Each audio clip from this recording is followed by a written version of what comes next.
After a hunting trip, I waited in the small town of Los Pinos, New Mexico, for the late southbound train. I sat on the porch of the Summit House and talked about life with Telemachus Hicks, the hotel owner. Noticing that we were getting along well, I asked him about the animal that had hurt his left ear. Since I'm a hunter, I'm interested in the dangers of hunting. That ear, said Hicks, is a reminder of a true friendship. Was it an accident? I asked. No, friendship isn't by chance, replied Telemachus, and I stayed quiet. The only perfect example of true friendship I've seen, continued Hicks, was between a man from Connecticut and a monkey. The monkey climbed palm trees in Barranquilla and dropped coconuts to the man. The man split the coconuts in half, made cups from them, sold them for 2 coins each, and bought rum. The monkey drank the coconut milk. They were both happy with their share and lived like brothers. But with humans, friendship can be temporary and end suddenly. I once had a friend named Paisley Fish, and I thought our friendship would last forever.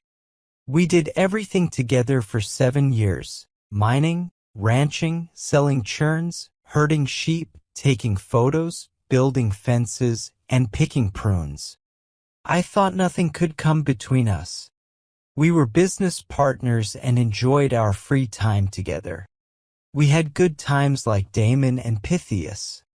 One summer, Paisley and I went to the San Andres Mountains for a month of relaxation, dressed casually. We visited Los Pinos, a friendly town with a few streets, some chickens, and a restaurant by the railroad. After supper, we decided to try the food at the restaurant. As we sat down, Widow Jessup came in with hot biscuits and fried liver. Widow Jessup was a large woman with a warm smile. She seemed welcoming and friendly. Widow Jessup talked a lot about the weather, history, Tennyson, prunes, and the lack of mutton. Then she asked where we were from. Spring Valley, I said. Big Spring Valley, Paisley added with his mouth full of food. That was the first sign that me and Paisley Fish's friendship was over. He knew I didn't like talkative people, but he still talked a lot.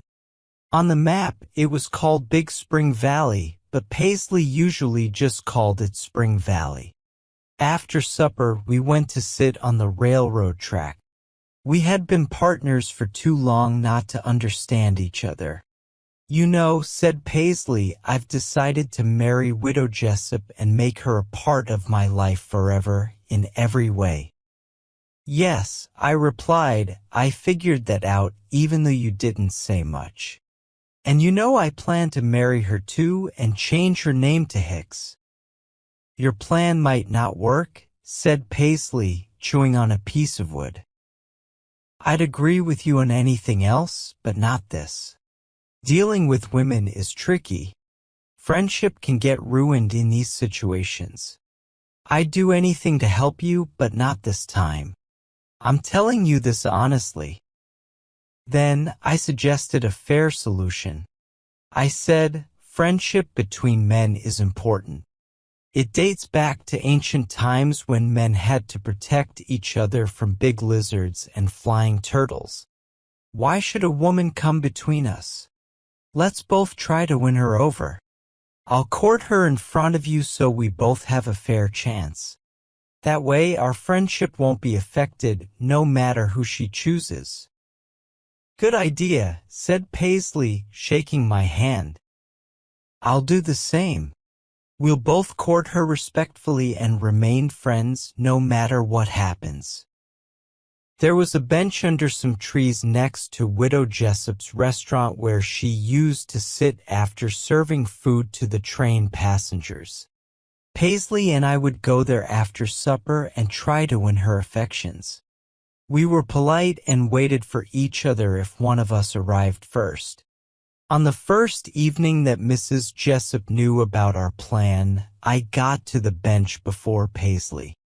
Supper was over and Mrs. Jessup was there, wearing a pink dress. I sat next to her and talked about the beauty of nature around us. The moon was shining in the sky, the trees cast shadows on the ground, and there were sounds of animals in the bushes. The wind blew gently, making a soothing sound. I felt something strange in my heart when Mrs. Jessup moved closer to me. "Oh, Mr. Hicks," she said, "don't you feel lonelier on such a beautiful night when you're alone in the world?" I stood up immediately. "Sorry, ma'am," I said, "but I want to wait for Paisley before discussing such serious topics." I explained to her how Paisley and I were friends for many years and had agreed not to take advantage of each other in matters of love. Mrs. Jessup thought about it for a moment and then burst into laughter. A few minutes later, Paisley joined us and started telling a sad story about a cowskinner named Pieface Lumley. From the beginning of our courtship, I had a plan to win Mrs. Jessup's heart.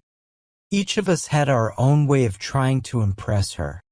Paisley liked to tell grand stories, but that didn't work well in real life. Now I'll tell you the right way to hold a woman's hand. Imagine you're picking up a rock to throw at a cat.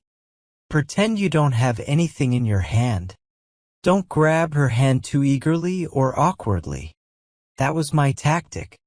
Paisley's stories didn't impress Mrs. Jessup much. One night, when I got to the bench before Paisley, I asked Mrs. Jessup if she thought H was easier to write than J. She leaned towards me, but I didn't do anything. "Let's wait for Paisley," I said, standing up. "I don't want to do anything unfair to our friendship." "Mr. Hicks," said Mrs. Jessup, looking at me strangely, "if it wasn't for one thing, I'd ask you to stop coming to my house." "What's that, ma'am?" I asked. "You would make a good husband," she said. A few minutes later, Paisley joined us. In Silver City, in the summer of '98, Paisley begins, I saw Jim Bartholomew get into a fight with a Chinaman in the Blue Light Saloon over a striped shirt what was that noise? I resumed my conversation with Mrs. Jessup right where we left off. "Mrs. Jessup," I said, "has promised to marry me. And this is another step in the same direction." Paisley shifted on the bench and made a noise. "Lem," he said, "we've been friends for 7 years. Could you please not kiss Mrs. Jessup so loudly? I would do the same for you." "Sure," I said. "A softer kiss will do." This Chinaman, Paisley continues, was the one who had a fight with a man named Mullins in the spring of '97, and that was. Paisley stopped himself again. "Lem," he said, "if you were a true friend, you wouldn't hug Mrs. Jessup so tightly." The bench shook just now. "You promised me a fair chance." "Mr. Man," Mrs. Jessup turned to Paisley, "if you were to come to our celebration 25 years from now, do you think you could understand that you're not part of this? I've tolerated you because you were Lem's friend, but it's time for you to leave." "Mrs. Jessup," I said, holding on to my role as fiancé, "Mr. Paisley is my friend, and I gave him a fair chance as long as there was one." "A chance," she said. "Well, he might think he has won, but I hope he doesn't think it's guaranteed after what he's been up to all evening." A month later, Mrs. Jessup and I got married in the Los Pinos Methodist Church, and the whole town came to watch. As we stood in front, ready for the ceremony to start, I noticed Paisley was missing. I stopped the preacher. "We have to wait for Paisley," I said. "Once a friend, always a friend, that's Telemachus Hicks," I declared. Mrs. Jessup looked annoyed, but the preacher continued with the ceremony. Eventually, Paisley rushed up the aisle, adjusting his cuff as he came. He explained that the only store open was closed, so he had to break in to get the right shirt. He stood beside the bride, and the wedding continued. I thought Paisley might have hoped the preacher would accidentally marry him to the widow. After the ceremony, we had tea and food, and then everyone left. Paisley shook my hand and thanked me for being fair. The preacher had a small house he rented out, and he let Mrs. Hicks and me stay there until our train to El Paso the next morning for our honeymoon. His wife had decorated it with flowers, and it looked lovely. Around 10 o'clock that night, I sat on the doorstep, enjoying the cool breeze while Mrs. Hicks was inside. When the light went out, I heard her call, "Aren't you coming in soon, Lem?" Well, I said, waking up a bit.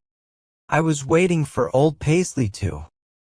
But before I could finish, I felt a sharp pain in my left ear.